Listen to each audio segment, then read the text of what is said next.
You're feeling really sick, and so you visit a professional. You wait outside, feverish, hoping they can help. Your name is called, you start to explain your symptoms, but the man opposite puts up his hand.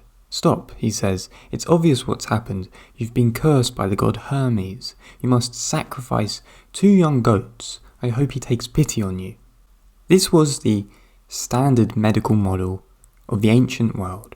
Priests and prayer cured diseases, that is, until Hippocrates redefined medicine as a discipline. Hippocrates argued that sickness can be understood by rational inquiry and had natural explanations, not by gods or the supernatural. Man are just as much part of the nature as chickens or cows.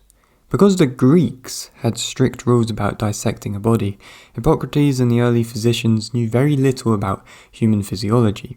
Any anatomical work had to come from the gruesome mutilation of the battlefield or by making parallels with the animal world.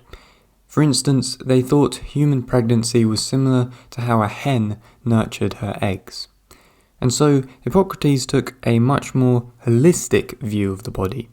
Today, we're much more disease-centered in that we focus on bacteria or viruses.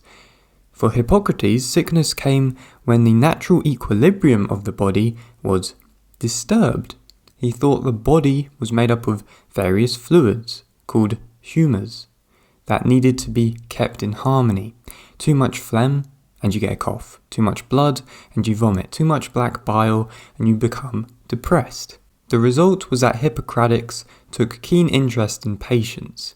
Their examinations were incredibly thorough. They would even taste urine or earwax. They would prescribe lifestyle changes such as diet, exercise, hot baths, and sex, especially for older patients. If disease was a misbalance, then we needed every trick to re-establish harmony. This idea of balance fed directly into Plato and Aristotle's work.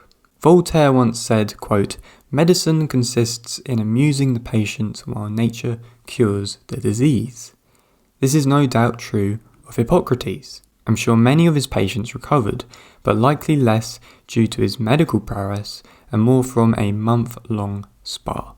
Learn more by checking out Mini Philosophy, a small book of big ideas.